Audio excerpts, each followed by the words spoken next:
Black owned.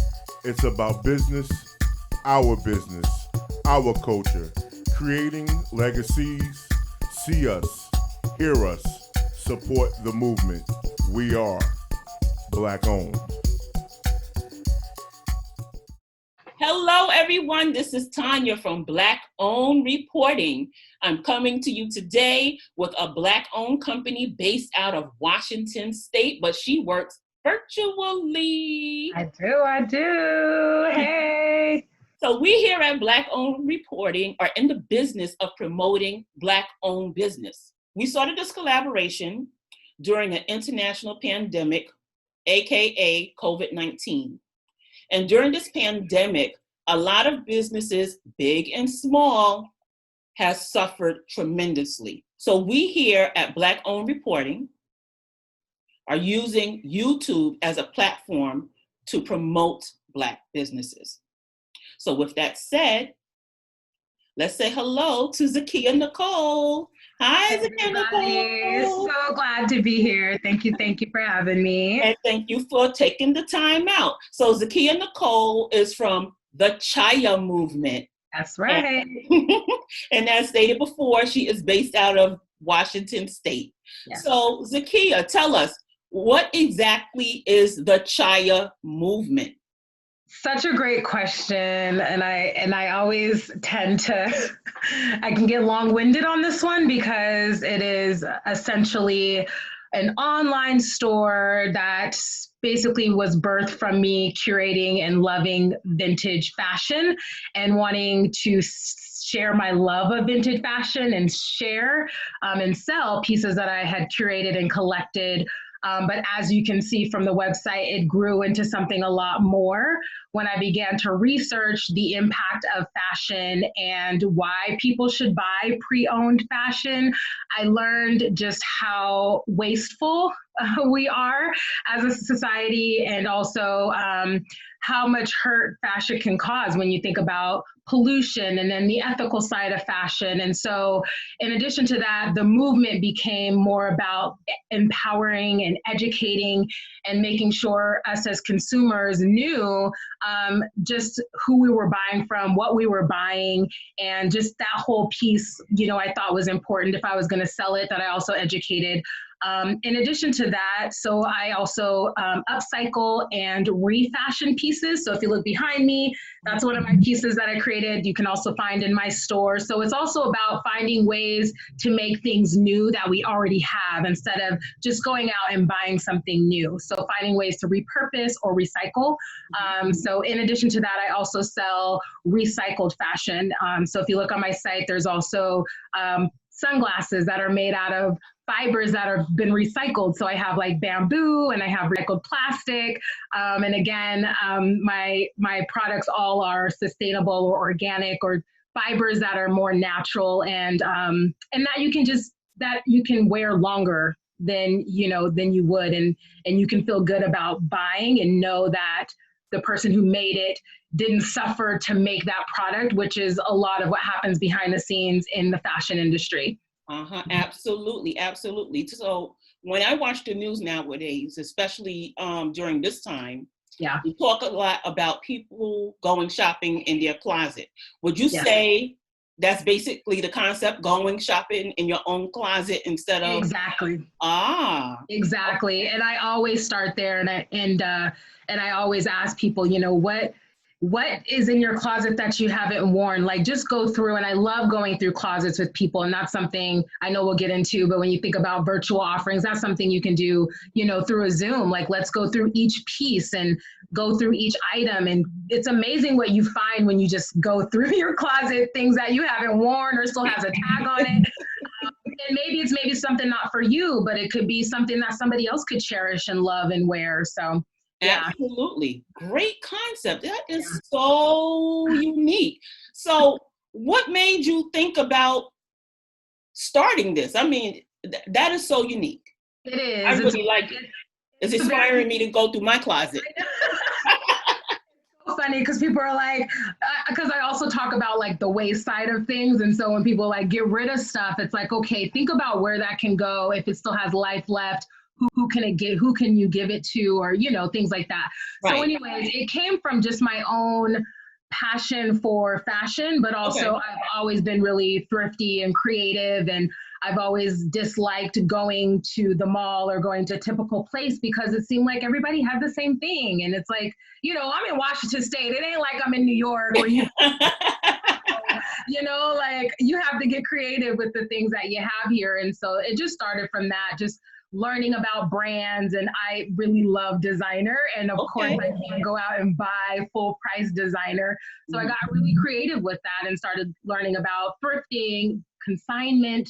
And that's kind of where it just stemmed from and grew from that. And yeah, so that's where it birthed from. And my love for vintage really was what was the starting point. Like, I want to sell vintage clothing. And again, it just kind of grew from there. Nice. Yeah. So what are some of your successes? So some of my successes, I would say, is definitely launching the store. I've been really able to cultivate strong relationships with like-minded people in this area. So I've been able to have really successful events. I'm really big on collaboration. And the unique thing is, even though I'm a Black-owned business, I'm one of the few, especially in this state, where we make up less than 5% of the population in Washington State.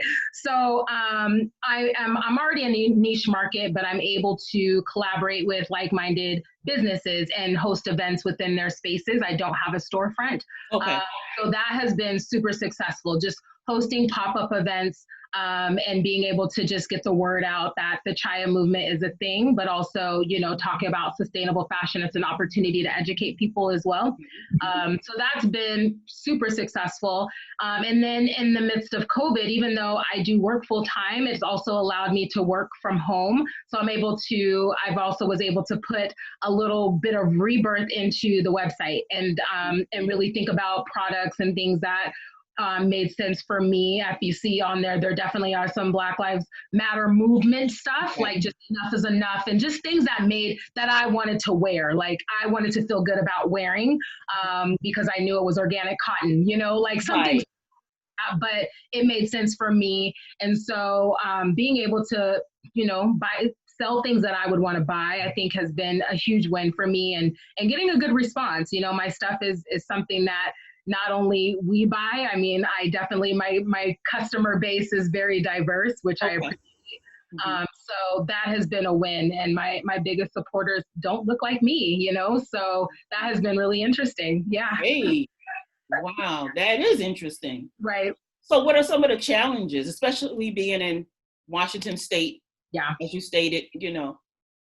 That also is the challenge, I say, because I really look forward to those face-to-face events that we're not able to have right now. A lot of pretty much every market that was supposed to happen this summer has been canceled. And so not just me, but other makers who do handmade jewelry. If you looked on my site, I also sell other people who have a similar mindset. So they recycle polyester or recycle ceramic and they make jewelry from it. And so their bread and butter relies on face-to-face events. And so that has really been disheartening to not be able to be face-to-face with customers at those markets, because those do bring in quite a bit of revenue. So that, I would say, is the biggest blow. And then I also was working on a collaboration to do a storefront pop-up have a regular space. And so, of course, that has been pressed pause on just because of just how different the world looks. And so, yeah, but, you know, I think it's been interesting to see the outpouring of support and people who are wanting to buy more just because they know I'm a Black-owned business in this space and they want to support. So it's, you know, it definitely, it has turned out to be okay. It could be better, you know, because I recognize, like you had mentioned, people want to support Black business, but it's like, it can't just be good like right now. Like it has to be a sustained like practice, you know? So, you know, that's something else that keeps coming up. It's like, great, you bought a pair of sunglasses. Now, like, what else can we do to ensure that this is a continuous thing, not just supporting me, but other Black businesses, like make it a routine. Absolutely. Thanks for highlighting that. Right. You mentioned the services that you provide. Yes. Okay. You help people go through their closet, recycle things, upcycle, and possibly donate. Yeah. If anybody want to use your services, how can they reach you? The best way to reach me is through the website. There is like a scheduling tool on there. There's also an email contact form that is on there. I give about 24 to 48 hour turnaround as far as response. It's usually quicker than that, but Okay. I do get a lot of, for whatever reason, junk that comes through there. So I don't know if there's like a bot that just goes through and fills things out. It's just like random. Wow. But that is the best way. That's the best way to reach out. I'm on all social media platforms. So, you know, Facebook, Instagram. I'm always on there as far as like, you know, the messenger feature, things like that. So any of those platforms work well. And I'm always interested in just hearing like where people are and how I can best support them, whether it's shopping from me or like looking for a resource because they want to shop sustainably. Okay.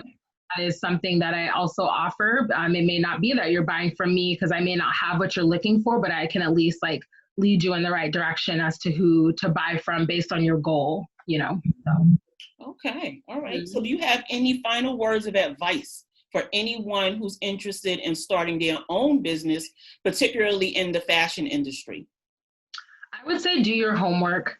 Do your research. I definitely jumped into this just with a vision and a passion and learned as I went. But definitely do your research, do your homework, make sure that the product that you have is something that people want. And it's not just something that you want. So I think that just comes with the homework and research part. Ask questions, be open to feedback, and be realistic. Give yourself grace. You know, I think that's very important. You know, to be your biggest cheerleader, but also know that, you know, it's gonna take time. So be patient with yourself as you learn, but just start. Like I always say, don't like wait, just do it. Like, don't wait for someone to give you permission. You don't need permission. If you have a vision, if you have a passion, and you're willing to stand by that, like that's enough. So just get started and it'll happen for you if you're passionate enough about it and have some resilience. Right. Basically take that leap of faith, huh? Just do it. Just gotta jump in. Yes. Just gotta jump in. So Chayah, we here at Black Owned, thank you for your time. Thank you. We thank you for your words of wisdom. We wish you all the best. To everyone viewing this video, we thank you for taking the time out. Don't forget to like, don't forget to subscribe, and most importantly, share. And remember, we here at Black Owned Reporting are into supporting Black-owned businesses. With that said, until next time. I'm shining, I'm shining, I'm shining, I'm shining, I'm shining, I'm shining, I'm shining.